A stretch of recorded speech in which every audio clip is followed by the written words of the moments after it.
जदयू के आप नया जिला अध्यक्ष बने हैं, तो क्या संदेश देना चाहेंगे जिलावासियों को? सबसे पहले तो आप लोग जितने भी न्यूज़ चैनल के लोग आए हैं, सारे लोगों को धन्यवाद। और आम चुनाव का ऐलान हो चुका है लोकसभा का, और इस समय में किसी को जिम्मेदारी सौंपना कितना कांटों का ताज हो सकता है, इसकी कल्पना आप कर सकते हैं। फिर भी पार्टी का आदेश है, हम लोग सच्चे सिपाही जनता दल यू के हैं। जो भी भार दिया गया है तत्काल मुझे निर्देशित किया गया है, जो भी लोग आम चुनाव है उसमें पार्टी कार्यकर्ताओं के मनोबल को ऊंचा करना है। संगठन में जो भी लैकिंग है, गैपिंग है बीच में, उसको दूर करना है। और नेताओं और कार्यकर्ताओं के बीच में जो संवादहीनता की स्थिति बनी हुई है, थोड़ा सा उसको दूर करके एक प्लेटफार्म पर लाना है सारे लोगों को। और एक प्लेटफार्म पर ला करके हमारे नेता का जो उद्देश्य है 40 में 40 सीट जीतना, एनडीए गठबंधन के तहत जो भी हमारे सहयोगी दल हैं उनको साथ लेकर के एक समन्वय बना करके मधुबनी जिला का भार मुझे मिला है। यहाँ हमारे उम्मीदवार हैं रामप्रीत मंडल जी और वहाँ से अशोक कुमार यादव जी।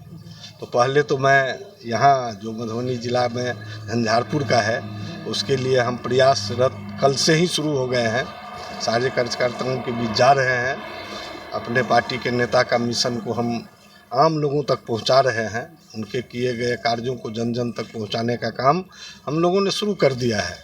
तो पहले दौर में हम लोगों ने कार्यकर्ताओं के माध्यम से सभी जनता के पास जाना है, और इसके बाद हमारा जो आगे का कार्यक्रम है संगठन में सारे नेताओं से समन्वय बैठा करके एनडीए में जितने भी दल हैं, मैंने बीजेपी से भी संपर्क किया है जिलाध्यक्ष से, मैं लोक जपा आर से भी जिलाध्यक्ष से संपर्क किया हूँ, मैं लोक मोर्चा के भी अध्यक्ष से बात किया हूँ, हम के भी जो जिला अध्यक्ष हैं उनसे भी बात किया है। और सारे लोगों का कोऑर्डिनेशन कमेटी बना करके, समन्वय समिति बना करके, यह एक जंग है, मोदी है तो मुमकिन है, और नीतीश जी हैं जो विकास का जो रथ आगे बढ़ा रहे हैं उसको तेज़ी से बढ़ाने के लिए और बिहार का मान सम्मान इस देश में और विश्व में स्थापित हो, यह जो मिशन हम लोगों को मिला है उसको कामयाब करने के लिए जो भी उत्तरदायित्व दिया गया है, मैं अपनी मेहनत से तन मन धन से इसमें लग करके इसको सफल बनाने का प्रयास करूंगा, यही मेरी कामना है। सर, इससे पहले आप बोले झंझारपुर लोकसभा चुनाव के बारे में, तो पिछले साल झंझारपुर लोकसभा चुनाव में 3 लाख प्लस वोट से विजय हुए रामप्रीत मंडल जी, क्या लगता है इस साल भी जीतेंगे कितना वोट? रामप्रीत मंडल जी भी उस समय में एनडीए के उम्मीदवार थे, और आप जानते होंगे जो उस समय में उनके प्रतिद्वंदी गुलाब यादव थे, जो कि आरजेडी के एक कद्दावर नेता थे, सभी तरह से संपन्न थे। और हम लोगों की पार्टी तो गरीब की पार्टी है, ये वंचित अति पिछड़े शोषितों की पार्टी है। तो हम लोग तो उनसे धन में मुकाबला नहीं कर सकते थे, लेकिन आत्मबल इतना मजबूत था हम लोगों के पास, जो जनता जनार्दन का आशीर्वाद प्राप्त था। तो जितने मार्जिन से आज तक कोई नहीं जीते थे, उतना मार्जिन से रामप्रीत मंडल जी और एनडीए को मिला था यहाँ समर्थन, और जीत उनकी हुई थी। और इस बार भी एनडीए गठबंधन है, और उस साल से मजबूत एनडीए का गठबंधन है। इस बार जितने भी दल बिहार में हैं उनमें से जो गठबंधन बना है एनडीए का, वह सबसे पहले से मजबूत गठबंधन है। इस बार मैं दावे के साथ कहता हूँ जो हमारा जीत का अंतर जो पहले था उससे कहीं ज़्यादा होगा। सर, जिलावासी को क्या संदेश देना चाहेंगे? मतदाता प्रतिशत में बहुत ही कम मधुबनी जिला का रहता है, तो उस विषय में क्या जनता को कहना चाहेंगे जो ज़्यादा से ज़्यादा संख्या में मतदान करें? हम आम मतदाताओं से अपील करते हैं जो अपने अधिकार को समझें।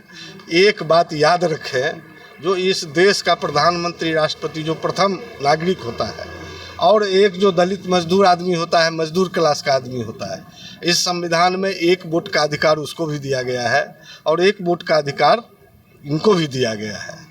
तो वोट के मामले में शासन और सत्ता बनाने में सारे लोगों की बराबर की भागीदारी दी गई है। इस बात को समझना है, हमको अपनी सरकार बनाना है, उनकी सरकार वहाँ बनेगी जिसको वो समर्थन देंगे, तो इनके वोट से राष्ट्र निर्माण की बात होगी।